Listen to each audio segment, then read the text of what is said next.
Welcome to the Beta in Progress Drafting, Amending and Publishing system. The purpose of the screencast is to demonstrate what we've achieved so far during the beta phase.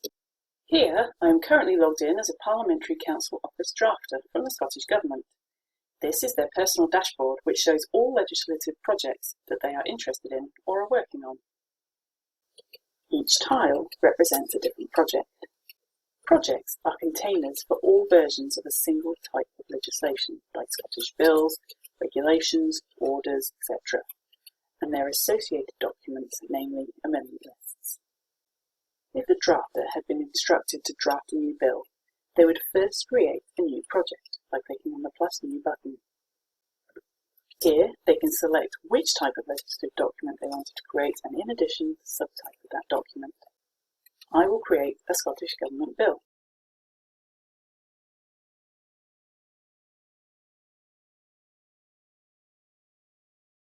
Upon creating the new project, the user is immediately taken to the editor, where a basic document template is displayed in the format required of a Scottish bill. These are placeholders which remind the drafter to insert specific text. Let's add a long title.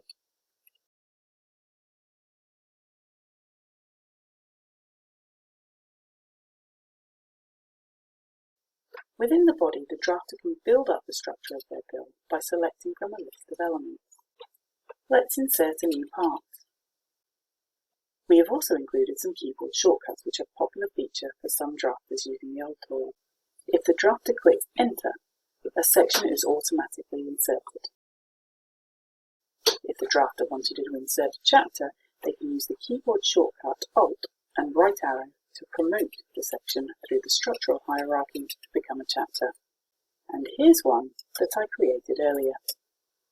Everything that you can see here has been created using the editor in the current version of the tool. Sections, inserted text, cross-references, subsections, paragraphs, schedules, tables, cross-heading. Additional key features worth highlighting include the ability to search previously enacted legislation. Using this search function, users can find enacted legislation published on legislation.gov.uk.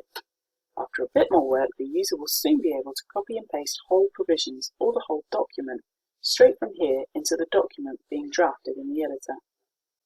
We've also considered collaborative working, where more than one drafter can work on a single bill document at the same time. This is made possible by allowing a drafter to lock and edit a single provision, leaving the rest of the bill free for editing by one or more drafters at the same time. Let's save this document and demonstrate how different versions of the same document can be managed within a project, and also a little bit on how permissions work. Here I am using two screens, one logged in as a PCA drafter and the other logged in as Parliament Clerk.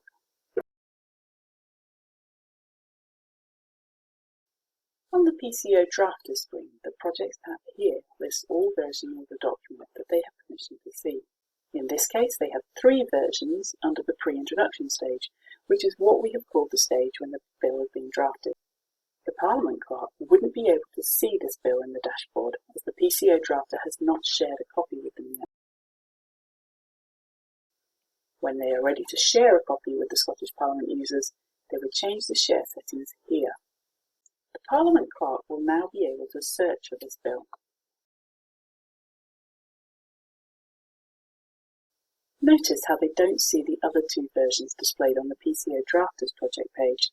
This is because the other versions haven't been shared with them.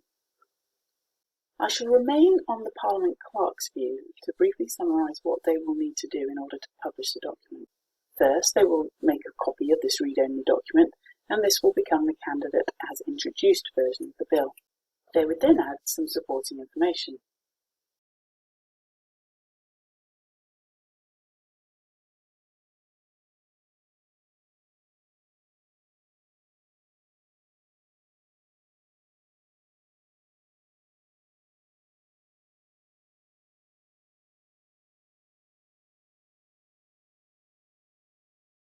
Update some of the fields in the bill itself.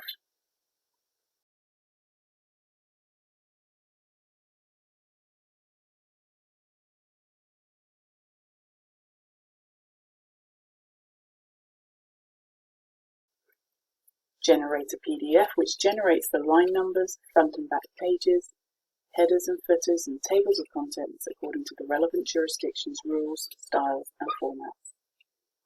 And then returning to the projects page to select Publish, which will now make this version available publicly. Back on the PCO Drafter screen, see how the new As Introduced stage appears in the projects view with the published version of the bill underneath.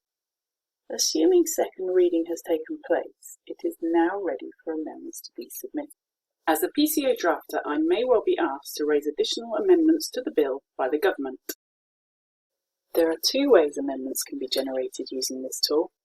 The first is the traditional method whereby users can draft one or more amendments in a list using the traditional amendment format. First, they would add a proposer, selecting from a list of current Scottish ministers. Then they would add the text of their amendment within the instruction placeholder.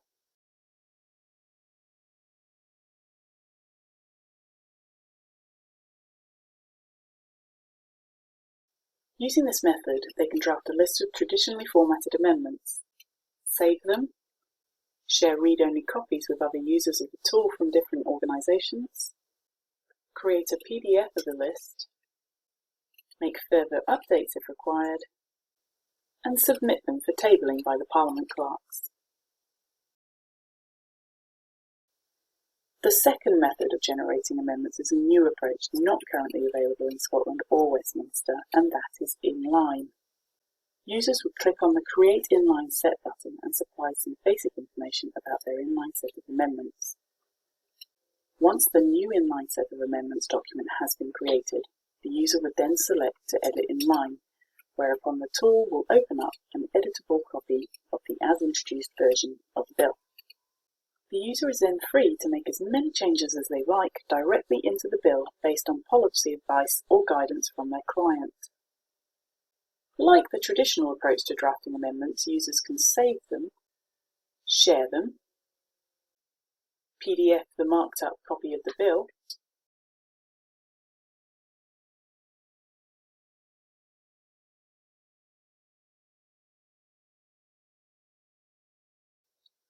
generate a traditional set of amendments from the inline equivalent, or PDF this traditionally formatted list of amendments.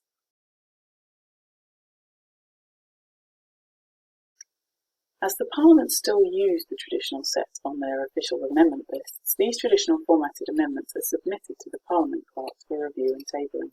Returning to the Parliament clerk, we can now see the submitted amendments on the Amendments tab.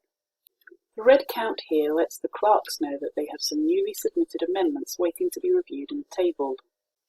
Clicking on the Review Amendments button will display the submitted amendments with the options to accept or reject them. At the end of the day, a daily list will be produced, listing all amendments tabled that day. To do this, the Parliament clerk will go to the Lists page and select Create List. They would select Daily List and click Create. The editor is used again to help Parliament clerks prepare their official amendment lists. In this case, the daily list is automatically generated based on some programmed rules on which amendments to display, in what order and how they should be presented, and then displayed in the daily list document template. The Parliament clerks can make further changes if required, including manually overriding the sorting of the amendments in the list, which by default appear in the order that they appear in the bill. When they are happy with the list, they can save it, generate the PDF, and then publish it.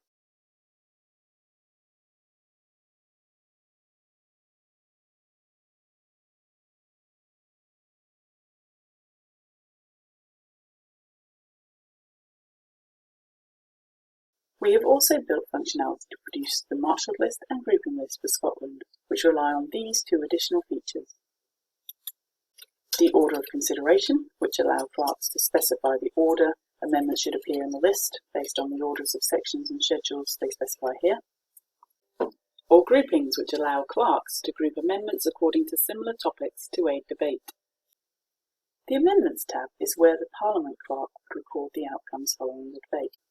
This information is used later to help the Parliament clerk with the auto-application of agreed amendments to the as-amended version of the bill. The final feature I shall now demonstrate is the auto-application of amendments to the bill, which is still a work in progress. Here, clerks would create a new version of the bill if there had been agreed amendments made to it. They would open up an editable version of this bill and select to view the agreed amendments in the right-hand tool tray. We are slowly building up this feature, which is why users currently have to place the cursor where they would like the amendment inserted and then manually trigger the insertion. However, we have enough information stored in the metadata for each amendment, whether generated inline or through traditional method, to allow the tool to work out exactly where the amendment should be applied and for this to be done automatically upon the click of a button. Finally, let us save these changes and return to the Projects tab, where the clerk can generate a PDF. In Scotland, they include sidelining in their as amended versions.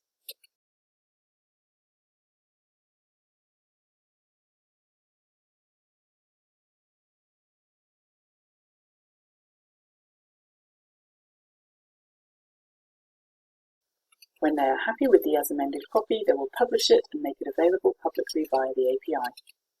And this brings me to the end of the demonstration of our beta in progress drafting, amending and publishing tool.